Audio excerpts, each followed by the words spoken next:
again, I'll gut you like a fish. Hi, I'm Chucky. Wanna play? Behold! Fish boy! This is my boomstick!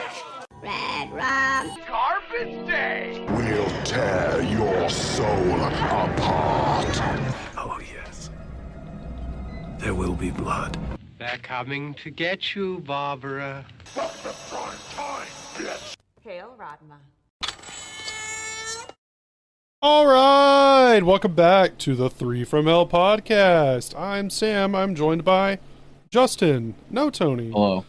Tony is stuck with occupational obligations. He did tell me that he will give his rating for this film at the top of our next episode.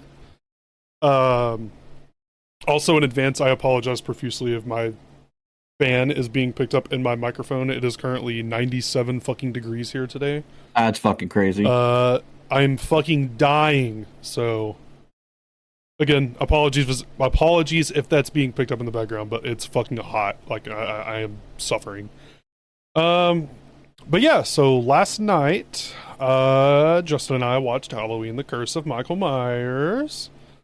You can go watch that with us on the Patreon if you would like. It's on Tubi. It's on Tubi. I believe it's on Pluto TV. And then you can rent it, buy it from wherever else you decide to do that. Yeah, go buy it on Redbox or whatever. Yeah, Or go watch it wherever you want. But I closed my one tab out that I need to have open. So yeah, no Tony this week. I will say right at the top, we do have a very special guest for next week's episode. So we did have a movie in mind to watch next week, but that has changed. We have a guest coming who we gave him the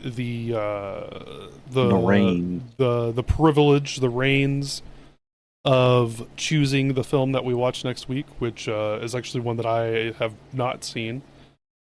So I'm very excited to watch that. I've also not seen. But yeah, anyway.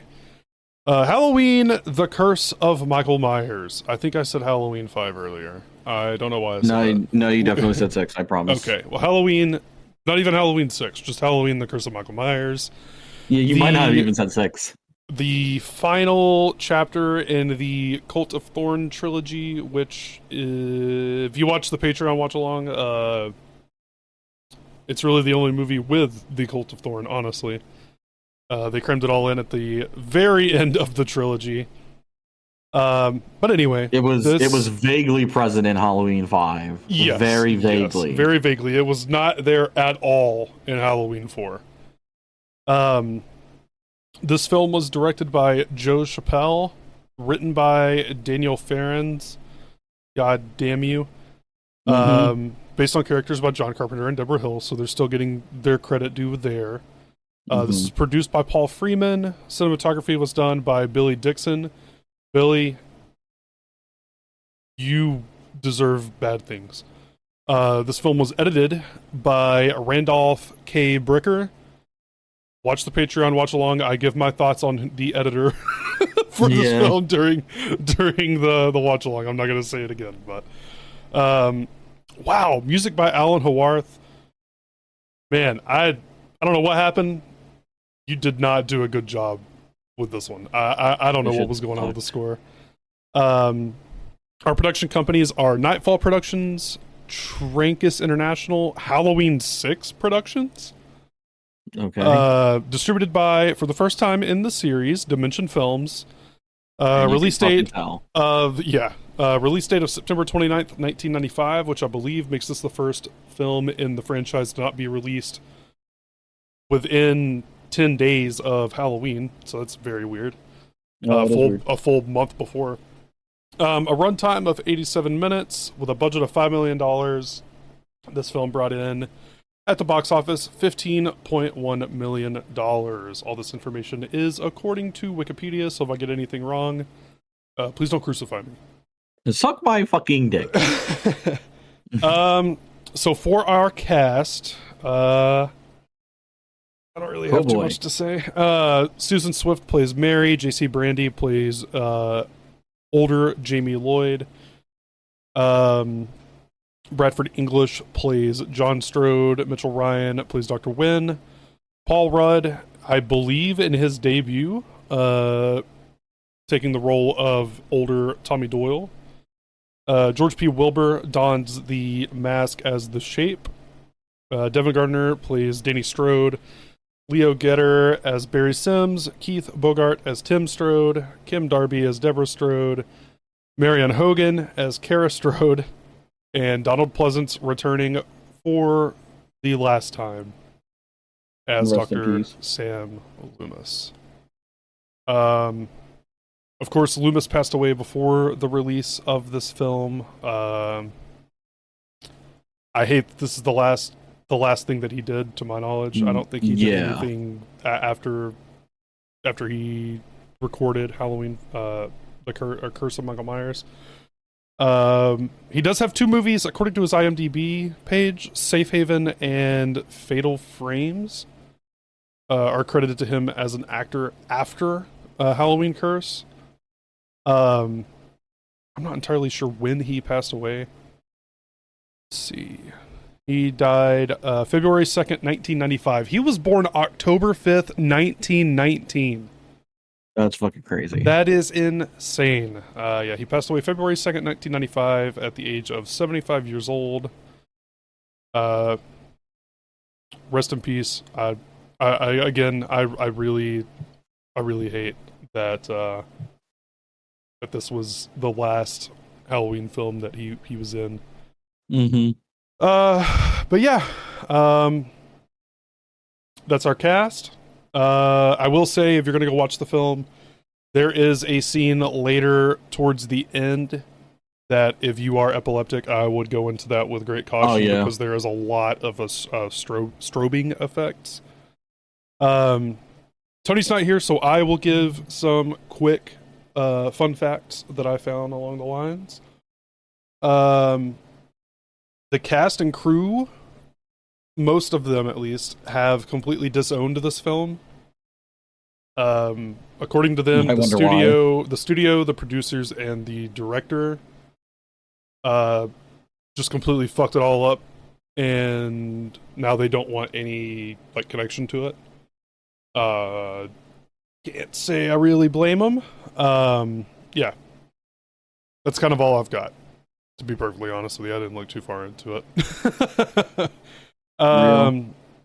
yeah, so let's go ahead and jump in to what happened in The Curse of Michael Myers. So we pick up I don't know, we're in some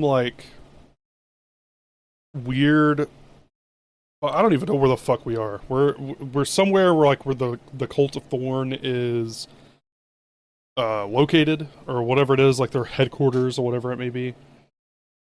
This is 6 years after the events of Halloween 5. We have Jamie, older Jamie, not Danielle Harris. This is J.C. Brandy. Jamie is now pregnant. It is October 30th. It is Halloween Eve, because of course it is. Jamie gives birth, and then the Man in Black from the end of Halloween 5 that broke Michael out of jail takes the baby. Jamie's freaking out. She just wants her baby back. See, after that, somebody, already the timeline's fucked up. Yeah, somebody after that helps Jamie get her baby back. Yeah, one of the nurses. And helps Jamie escape, but then Michael kills her, and Jamie gets in a truck with the baby. They stop at this bus station, middle of fucking nowhere. She calls the cops at some point, and the fucking 911 operator is or not even operator, it's an automated thing. It's oh, due to bad weather, 911 or emergency services are severely delayed. Cool. That's awesome. What the fuck? That's definitely how that would work. What the fuck? So yeah, Jamie, I don't think we see her do it, but Jamie leaves the baby at this bus station. We'll come back to that. Oh my god, I'm like losing. Oh Jesus, I'm losing where the fuck. What happens after that? Oh, Jamie then calls this radio station to warn them that like Michael is coming back to Haddonfield. The DJ is a fucking complete piece of shit and just completely like blows it off. Doesn't give a shit. Who cares? Fuck it. See, we get Loomis, who he's retired. He had the stroke from the end of 5. He gets a visit from somebody, and they ask him to come back to Smith's Grove, I think. Mm-hmm. And Loomis is like, "Oh yeah, ain't no fucking way." And then this is where they hear Jamie calling the radio station. And then we get back to Jamie. Michael is chasing Jamie and like hitting her truck with this. I can't remember what he's driving. The vehicle that Michael is in.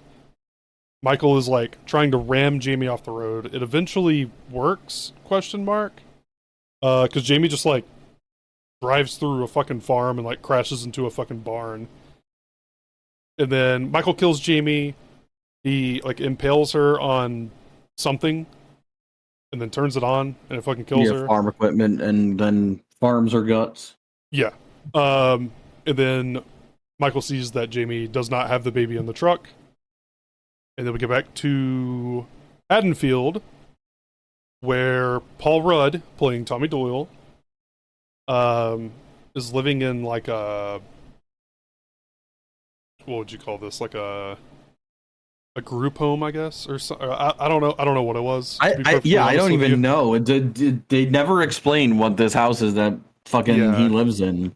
Yeah, never really explained it. But anyway, the Strode family, so the remaining family of the family that adopted Lori now lives in the quote-unquote Myers house, which is not the Myers house. Third Myers house in fucking 4 movies. Yes. The father's a piece of shit. So there's Kara, there's Danny, the kid, there's Tim, Deborah, the mother, and then the father, John. John's a piece of shit. Tommy is like super obsessed with figuring out why Michael Myers does Michael Myers things, which I'm assuming has made him like super traumatized from when he was a fucking kid.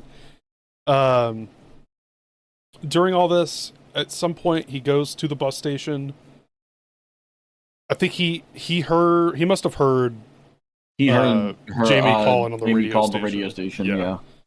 So then this leads Tommy, I keep wanting to just say Paul Rudd. This leads Tommy to the bus station. I don't know how he landed on going to the bus station, but it works out for him. He asks about like a bus, came from a specific location and stopped there last night. He goes to the bathroom at the bus station and he finds the baby, who somehow no one has found this crying fucking baby until Tommy finds him. Yeah. After this, there is also blood on the floor that they didn't clean up from when Jamie was there. right? That no one questions, nor does anyone clean up. Right. Also, what we missed is that Danny, the kid who lives in the Myers house, sees the Hat Man. Yeah, he sees the man in black. Yeah, and then fucking his grandfather, the fat fucker, John Strode. I think it's his dad. I think. No, it Isn't is. it Yeah, his- it would be his grandfather. Yeah, because Yeah, 'cause Danny is Kara's kid. Kara's, yeah. So anyway, Kara gets smacked for one reason or another. I genuinely don't know why he hits her. And then Danny is literally just standing there with a knife pointed at his stomach. After that happens, like with almost no hesitation, and he's also like drawing like Cult of Thorn shit, like the symbol, and then the fucking the picture, which we'll get into shortly because they're going to school soon. Yeah. Some point in the middle of this, somewhere, Tommy goes to the hospital with the baby, asks for a doctor. The nurse calls security instead of just, getting a doctor for this fucking baby. Yeah, real weird. That was strange. He runs into Dr. Loomis. Tommy runs into Dr. Loomis and tells him that the Strode family is living in the Myers house. I think after this is when we see the Danny Batman shit. So now Tommy and Loomis both are on the Michael has come back to Haddonfield train. We get like some lore dump of the Cult of Thorn at some point about a blood sacrifice on the night of Halloween. To protect the village, they need to all sacrifice one fucking child or whatever the fuck. Right. Also, Loomis and Tommy come to the conclusion that because Jamie was what the fuck? Yeah, Jamie is Laurie's daughter, and now she has a kid. Mm-hmm. That the bloodline is continuing, so Michael's not going to stop killing until the bloodline is ended. Correct. Sure. Is what they come to the conclusion of in the hospital when they meet up while he has the baby. And then he just fucking leaves with the baby as security's coming and then tells Dr. Loomis to meet him somewhere. Yeah. So yeah, this is where they, they use basically the curse of Thorn as the excuse for why Michael has like supernatural fucking abilities and shit. It doesn't make sense. It still doesn't make sense. Yeah. So, oh my god, Tommy goes to look for Loomis at some point at some party. Also, Mrs. Blankenship from the group home ? That Tommy lives at. Yeah. She like runs the place, I think. She reveals to Kara that she was babysitting the Michael the night he killed his sister. What? Excuse me? There was no babysitter at that fucking house. Fucking Judith was Michael's goddamn babysitter that night. There was no fucking babysitter at that fucking house, dude. I don't know what this retconning bullshit is. Anyway. Whatever. So yeah, she tells Kara that Danny is hearing the same voice that Michael heard and hears. And so now they believe that Danny also has the curse of the Cult of Thorn, or whatever the fuck they're wanting to call it. This is so fucking stupid. Yeah. Anyway, Michael kills John and Tim Strode. Tim's girlfriend, who I don't remember the name of, Beth, and another guy.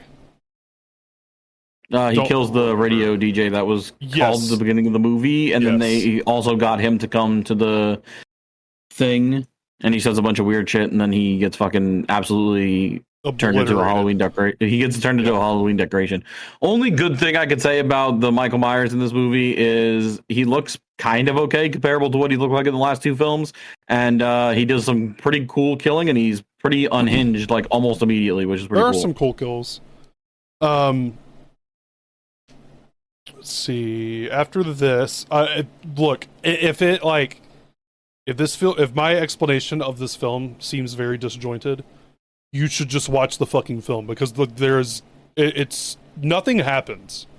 I genuinely didn't think that the disjointedness of Halloween 5 could be overtaken. Holy fucking shit, was I wrong. So bad.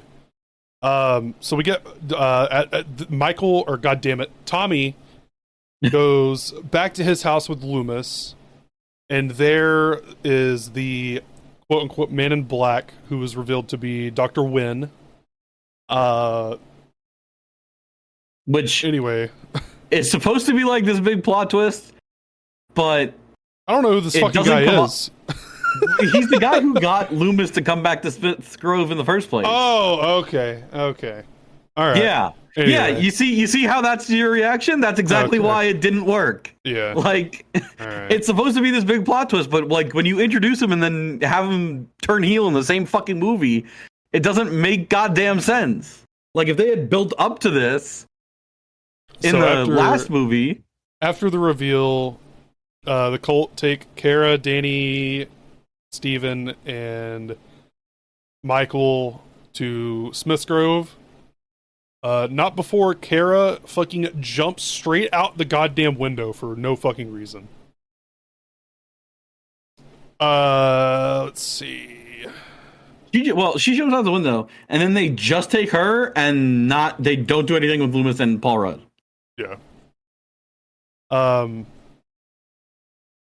So we're at Smith's Grove. Loomis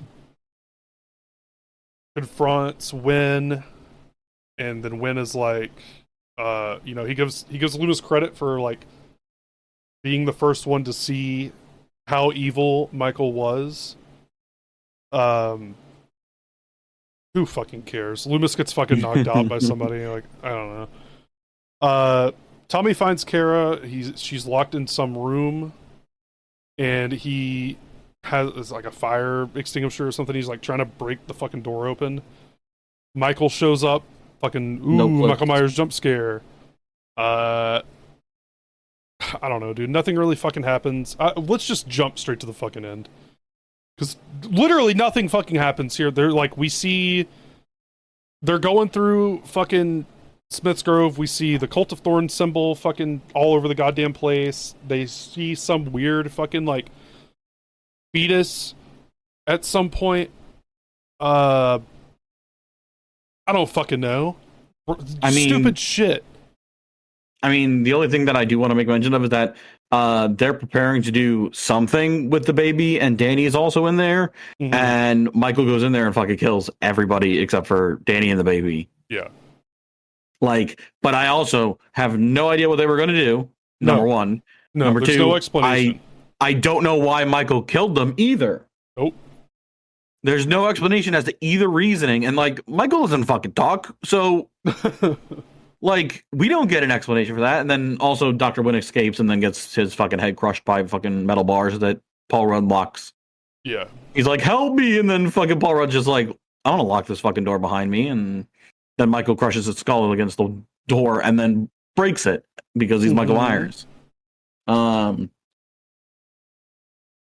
Anyway, he gets stuck with Reanimator goo a billion times, and then he beaten gets to death injected with a pipe. with fucking Mountain Dew. And then Yeah, Kara beats the absolute fucking dog piss out of him with a fucking lead pipe, and then so does Paul Rudd. And then so does Paul Rudd with terrible. Okay, so terrible jump cuts through that entire Oh sequence. my God. Awful like electric guitar stings every time Michael Myers shows up. We don't even get like the Halloween theme except maybe like twice.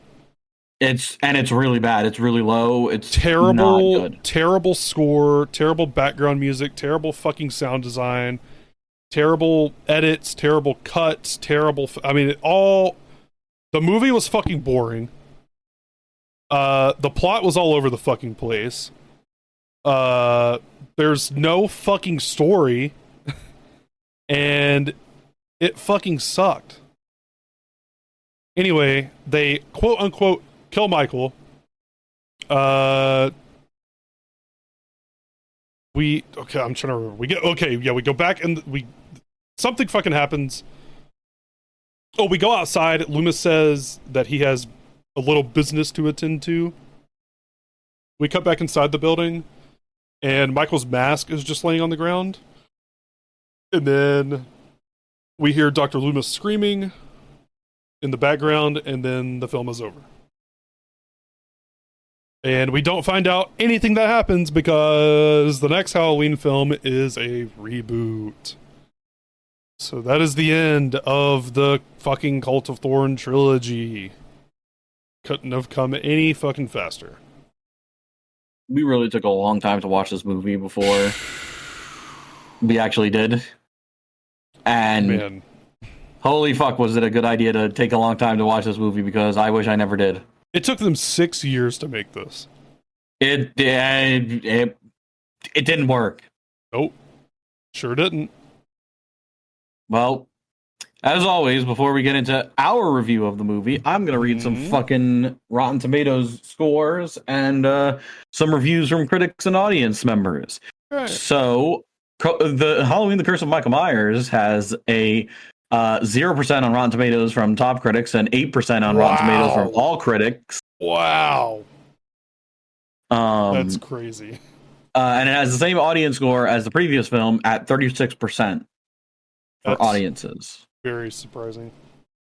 I could see where the audience is coming from, giving it a 36% in terms of, because there's certain aspects of this film that I do like in terms of like the kills, and Michael doesn't look like shit, and there were titties, I guess. Cool. Cool. Everything else sucked. Yup.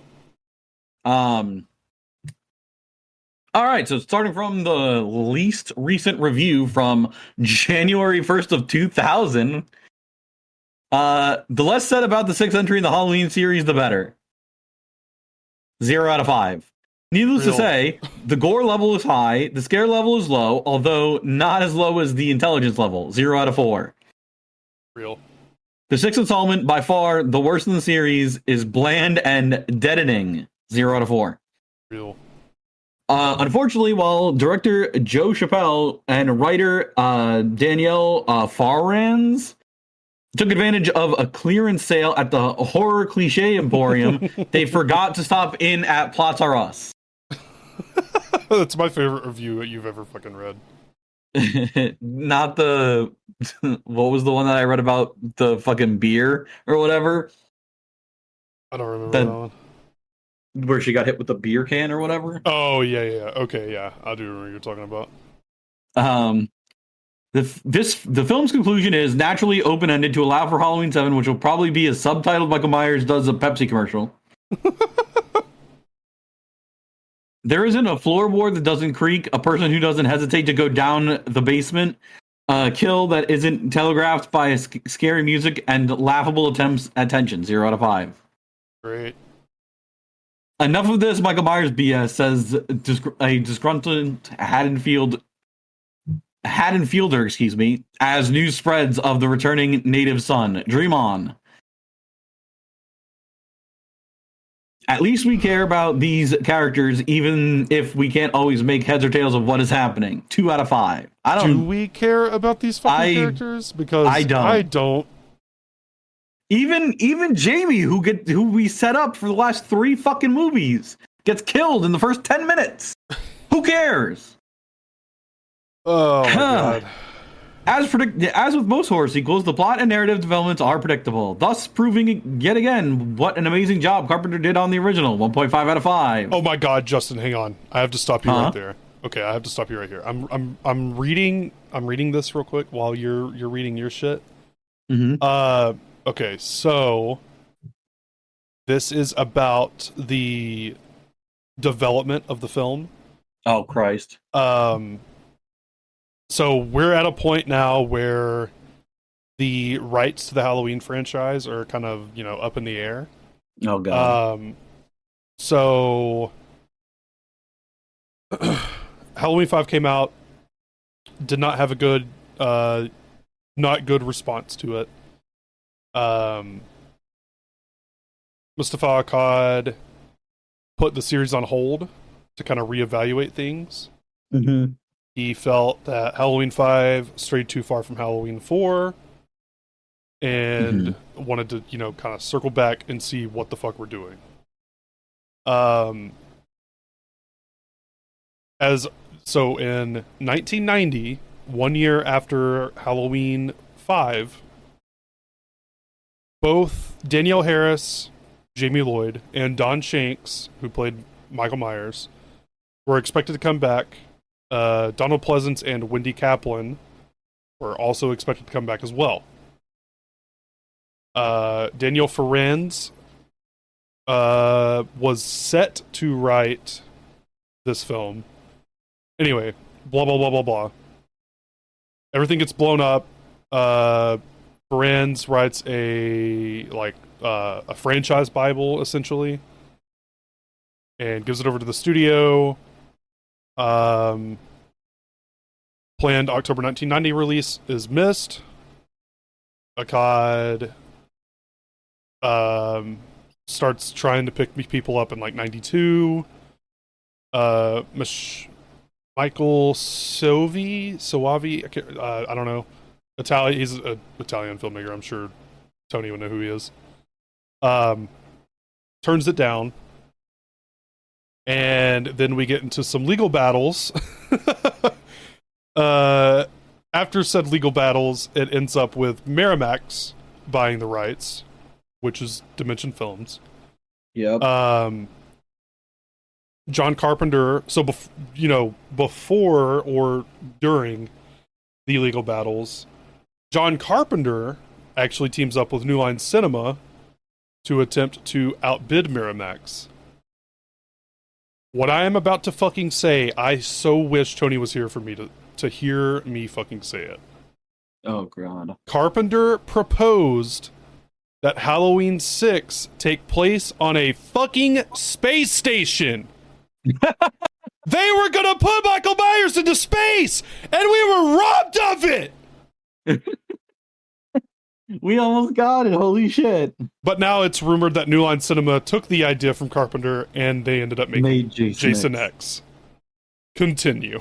Oh, also, Quentin Tarantino was fucking approached to do Halloween 6, and he fucking turned it down. Well, and he fucking turned it down. if you guys don't like the Rob Zombie Halloween movies, you weren't gonna like the Quentin Tarantino ones either. Tarantino did have like a planned script, apparently. And it says Tarantino's planned script would have involved Michael Myers and the Man in Black fleeing Haddonfield together and going on a road trip down Route 66, murdering people.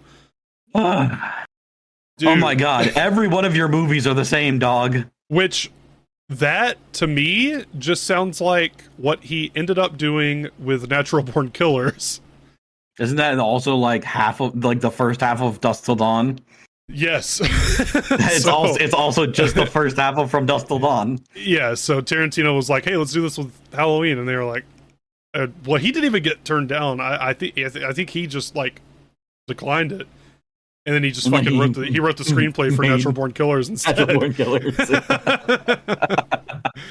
What a fucking asshole. God. Yeah, Jesus Christ. It was also originally supposed to be called Halloween 666.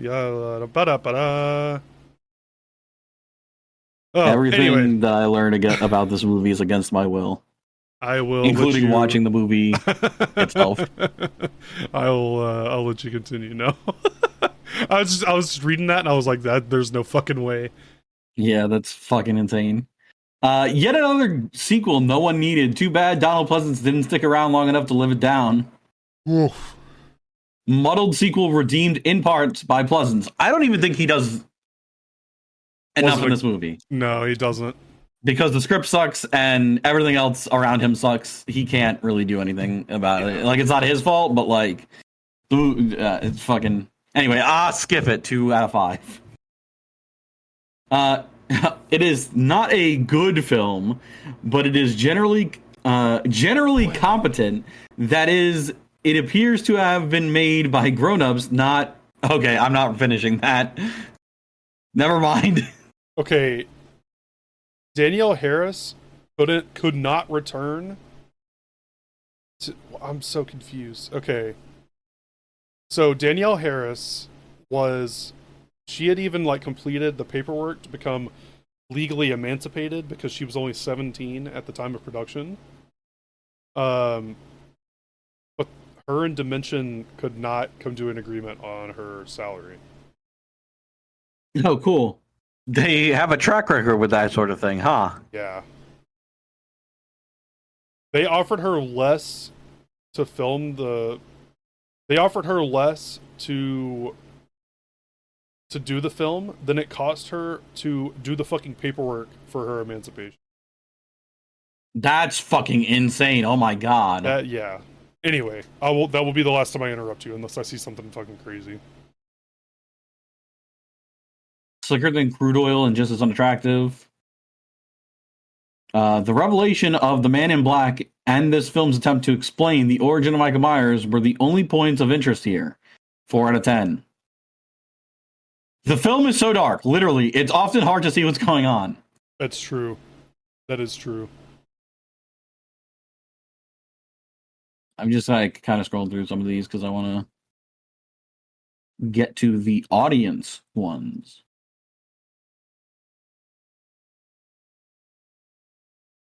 Here's an installment in the Halloween franchise with two vastly different versions, and they're both bad.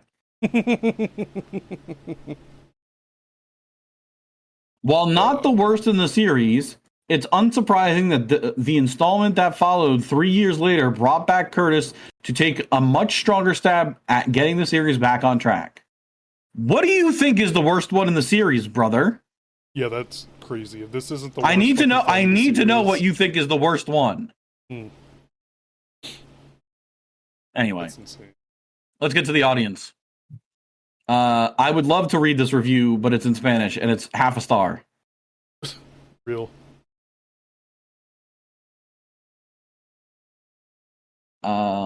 Come on.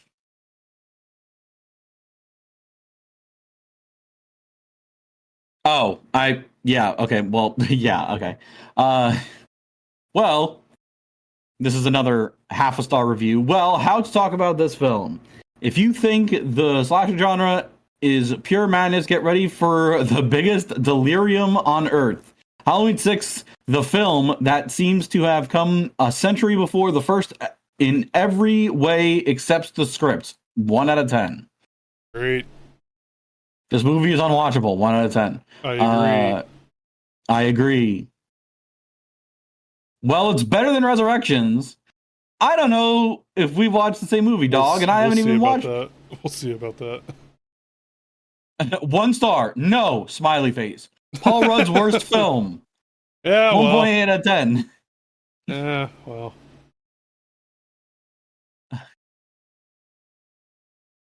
Half a star. It made me want to kill myself, honestly. That's a crazy fucking... Oh my god. No, that's fair. That's fair. I can't believe that this is an actual review. This is 3.5 stars that says this is still enjoyable. Is it? To who? Yeah. With your fucking eyes closed? Movie sucked. Half a star for the theatrical cut, 1 star for the director's cut. Yeah, well, we didn't watch the fucking director's cut, so fuck you. I don't think it matters. Worse than the franchise. I mean, overall reception is bad. Very bad. All right, Justin, let's give our ratings and get the hell out of here. Yeah. I'll go first. I already said why I don't fucking like this. It's boring. The story sucks. The characters fucking suck. The plot fucking sucks. The score fucking sucks. And I don't think Michael fucking looks good in this one either. He doesn't look as bad as he did in 5. He doesn't look as bad as he did in 4. But he doesn't fucking look good. Uh-huh. I gave Halloween 5 a 1.5, and you said we might need to scale our ratings for Halloween 5. I disagree. Halloween 5 is still a film that deserves a 1.5 rating. I will not be changing it. I will be giving Halloween, The Curse of Michael Myers, a score of 0.5 out of 10. Holy shit. Sucked fucking ass. Justin, your turn. All right. I'm gonna give the movie some credit. Nope, not me. I'm gonna give it a little bit of credit. I'm gonna give it the couple things I liked, which is that Michael didn't look like absolute dog shit. He did some cool things in this movie, which is nice because he was not really doing that. The kills were cool, and that is the only reason I gave it 0.5. I should add that to my rating. 0.25. So yeah, Michael looked okay for once after the last two movies. Mhm. Kills were good. Pretty neat kills, all things considered.